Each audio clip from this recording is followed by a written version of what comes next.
आइए बच्चों, समुदाय के बाद हम संस्थाओं का अध्ययन करते हैं। संस्था यानी क्या, आज हम यह जानेंगे। तो संस्था बच्चों क्या होती हैं?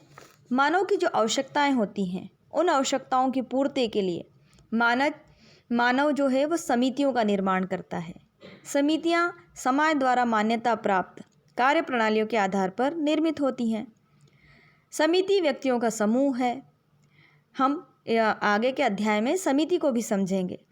तो व्यक्ति समिति की सहायता से अपने लक्ष्यों की प्राप्ति करता है और इन लक्ष्यों को प्राप्त करने के लिए हर समिति की कुछ न कुछ कार्य प्रणालियाँ होती हैं, यानी नियम होते हैं, पद्धति होती है। जैसे बच्चों हमारे पूजा करने की भी अलग अलग पद्धतियाँ हैं, कोई त्यौहार मनाने की अलग अलग पद्धति है। तो पद्धति यानी किसी भी कार्य को करने की जो कार्य प्रणाली है, जो पद्धति है, उनके नियम होते हैं। ये नियम लिखित और अलिखित दोनों ही तरह के हो सकते हैं। इन लिखित और अलिखित नियमों को ही हम संस्थाएं कहते हैं। आज के अध्याय में हम संस्थाएं कैसे बनती हैं, कैसे कार्य करती हैं, इनका अर्थ क्या है, इनकी परिभाषाएं क्या हैं, यह सब समझेंगे। तो संस्था जो है उसकी परिभाषा सबसे पहले समझ लें बच्चों। तो बोगार्डस लिखते हैं कि एक सामाजिक संस्था समाज की वह संरचना है जो मुख्यतः सुस्थापित प्रणालियों के द्वारा लोगों की आवश्यकताओं को पूरा करने के लिए संगठित होती हैं, है ना।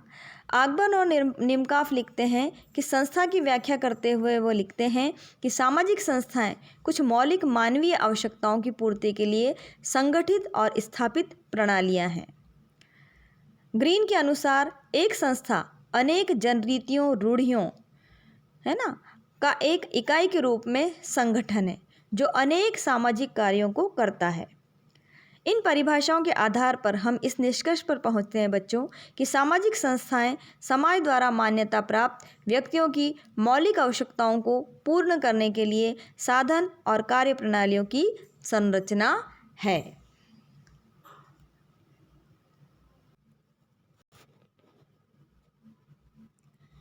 अब हम समझते हैं कि संस्थाओं की उत्पत्ति कैसे होती है। W.V. समनर ने लिखा है कि फोकवेज में उन्होंने इसकी उत्पत्ति और विकास को समझाया है।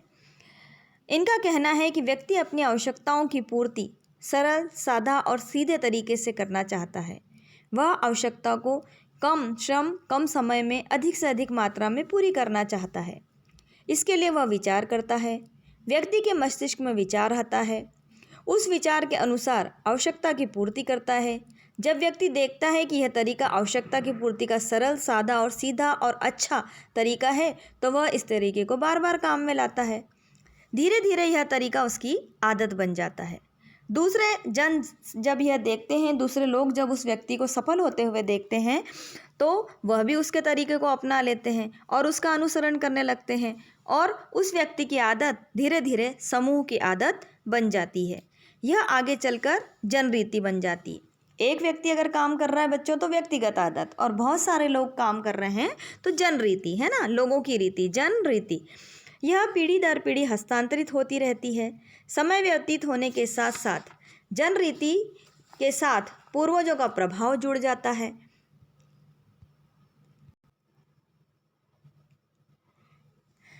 जब पूर्वजों का प्रभाव इसमें जुड़ जाता है तो लोग समझने लगते हैं कि पूर्वजों ने ये तरीके बनाए हैं और हमें इनका पालन करना है।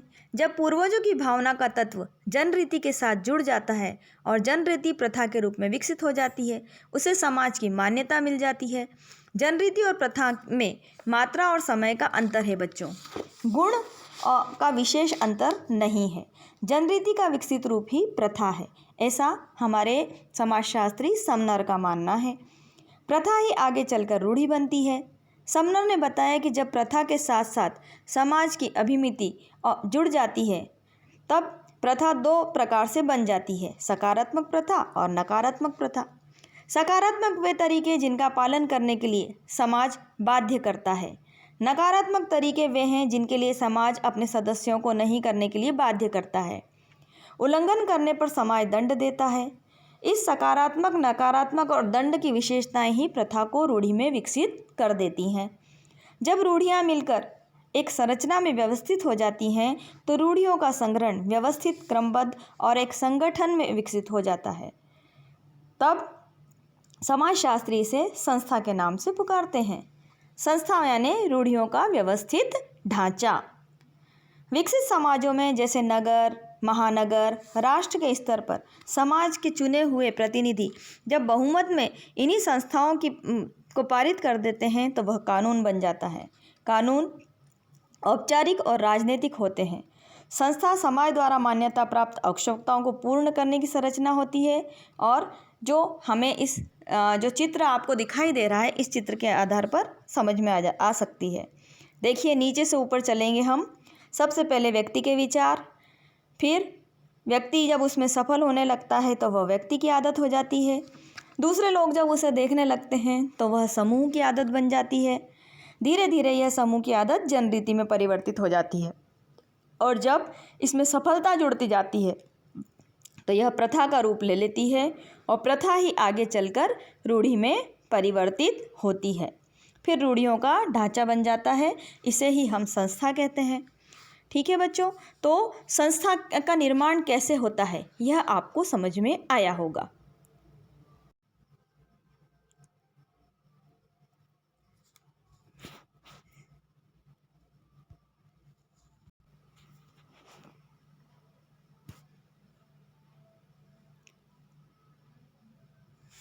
अब हम देखते हैं संस्था की विशेषताओं को, है ना। तो संस्था की विशेषताएं क्या क्या हैं? तो संस्था की जो विशेषताएं हैं उसमें है सबसे पहली संरचना, है ना, स्ट्रक्चर। समनर, बोगार्डस आदि ने स्पष्ट किया कि सामाजिक संस्थाएं समाज की वह संरचना है जो लोगों की आवश्यकताओं की पूर्ति करती हैं। संस्थाएं मुख्यतः सुस्थापित प्रणाली हैं। जब जनरीतियाँ, प्रथाएं और रूढ़ी पीढ़ी दर पीढ़ी हस्तांतरित होती रहती हैं, समाज द्वारा मान्य होती हैं और एक ढांचे के या संरचना के रूप में बन जाती हैं, तभी समाजशास्त्री उसे संस्था कहते हैं। तो पहली विशेषता क्या हुई? संरचना, संस्था की रचना का योग, है ना। दूसरी है निश्चित कार्य प्रणालियों की व्यवस्था। मैं अभी भी बोल रही हूँ बच्चों कि जब कार्य प्रणाली के रूप में हम किसी उस बात को देखते हैं तो वह संस्था के रूप में हम देख रहे होते हैं। तो निश्चित कार्य प्रणालियों की व्यवस्था। मैकाइवर और पेज के अनुसार संस्थाएं स्थापित कार्य प्रणालियों के रूप में हैं। मानव समाज में रहकर अपनी अन्य आवश्यकताओं, हितों, उद्देश्यों को पूरा करना चाहता है। इसके लिए समाज में निश्चित, स्पष्ट और स्थापित, समाज द्वारा मान्यता प्राप्त कार्य प्रणालियाँ होना आवश्यक है। जब समाज में स्पष्ट रूप से विकसित हो जाती हैं तभी समाज के सदस्य व्यवस्थित रूप से अपनी इच्छाओं को पूर्ण कर पाते हैं। इन्हीं को मैकाइवर ने संस्था या कार्य प्रणालियाँ कहा है। आकबर्न, निम्का, बोगार्डस आदि ने भी कहा है कि संस्थाएं कुछ मौलिक मानवीय आवश्यकताओं की पूर्ति के लिए संगठित और स्थापित प्रणालियां हैं, है ना। संस्था की जो प्रमुख विशेषता है वो है जनरीति, प्रथाएं और रूढ़ियाँ। इनके विशिष्ट स्वरूप से ही संस्थाएं बनती हैं। अब संस्था का इकाई के रूप में संपूर्ण सांस्कृतिक संरचना में संस्था का विशेष स्थान होता है। संस्था सामाजिक, सांस्कृतिक और व्यक्तित्व व्यवस्थाओं में एक इकाई के रूप में कार्य करती हैं। ऐसा पार्सन्स ने अपनी विश्वविख्यात पुस्तक द सोशल सिस्टम में कहा है। हैमिल्टन का भी ऐसा ही कथन है कि सामाजिक संस्थाएं समाज में रीति रिवाजों का एक पुंज है, एक गुच्छा है। संस्थाएं अनेक जनरीतियों, प्रथाओं और रूढ़ियों का संगठित, व्यवस्थित और सुनिश्चित प्रतिमान है। एक ऐसी इकाई जो समाज द्वारा मान्यता प्राप्त है और व्यक्तियों को कार्यप्रणालियों के रूप में सुविधा प्रदान करती है। संस्था एक इकाई के रूप में अनेक जनरीतियों, प्रथाओं, रूढ़ियों का विकसित स्वरूप है।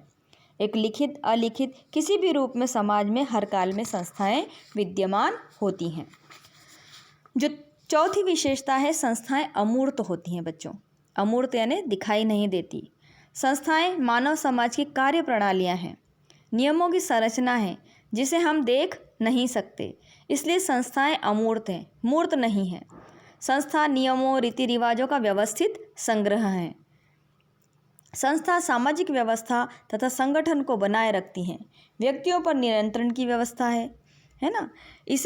इस रूप में भी देख सकते हैं बेटा कि जो हमारे तीज त्यौहार होते हैं वो किस तरह से मनाना ये कहीं नहीं लिखा होता, लेकिन हम हर तीज त्यौहार को उसके एक रीति रिवाज के अनुसार मनाते हैं।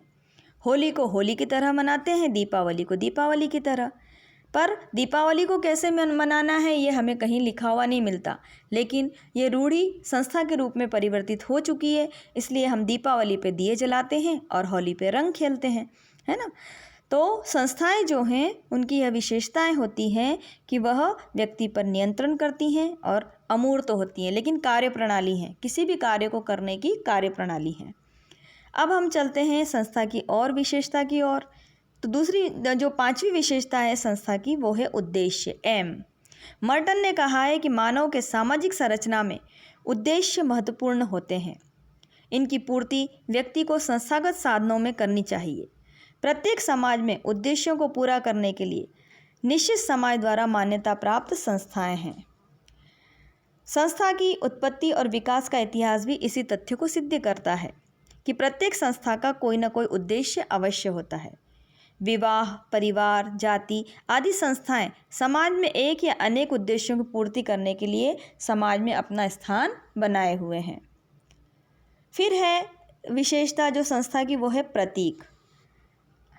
यह मानव स्वभाव है कि वह प्रत्येक वस्तु, पदार्थ, परंपरा, प्रथा, विचार, धारण आदि कोई ना कोई नाम दे देता है ताकि हम उसे आसानी से पहचान सकें, है ना। तो इसी प्रकार प्रत्येक संस्था का एक निश्चित सर्वमान्य प्रतीक होता है। यह भौतिक भी हो सकता है और अभौतिक भी हो सकता है। मानव के समान पशु, प्राकृतिक वस्तु आदि कुछ भी हो सकता है, जैसे सूर्य है, चंद्रमा है, गाय है, हंसिया है, क्रॉस है ना। ये सब जो हैं हर संस्थाओं के अपने अलग अलग प्रतीक हैं। फिर स्थायित्व आता है। संस्थाएं स्थायित्व बहुत जो है संस्थाएं एक बार अगर बन जाएं तो उनका टूटना या ख़त्म होना बहुत मुश्किल होता है, क्योंकि मैंने आपको बताया ना बच्चों संस्थाएं कितनी मुश्किल से बनती हैं। इनको बनने में बहुत वर्ष लग जाते हैं। तो संस्था का विकास बहुत धीमी गति से होता है। इसके विकास में समय भी बहुत लगता है। परंतु जब संस्था एक प्रतीक, संरचना, अवधारणा, उद्देश्य, कार्यप्रणाली आदि के रूप में विकसित हो जाती है तो उसे बदलना या प्रतिबिंबित करना बहुत कठिन हो जाता है ना। तो संस्था का स्थायित्व दीर्घकालीन होता है और उसमें परिवर्तन लाने के लिए मनुष्य को बहुत मेहनत करनी पड़ती है। फिर है अभिमत और अधिकार। संस्थाएं समाज द्वारा मान्यता प्राप्त होती हैं। उनका समाज के सदस्य पालन करें, इसके लिए संस्था के पीछे सत्ता होती है। उल्लंघन करने वाले को दंड दिया जाता है। संस्था मानव समूह द्वारा मान्य होती हैं। अगर कोई इसका उल्लंघन करता है तो मानव समूह उसे ऐसा करने से रोकता है। व्यक्ति को यह मालूम होता है कि संस्था के पीछे जन समूह की शक्ति है, इसलिए उल्लंघन करने से वह भी डरता है। संस्था के पीछे मानव समूह की शक्ति होने के कारण वह प्रभावपूर्ण होती है। तो ये थी बच्चों संस्था की विशेषताएं।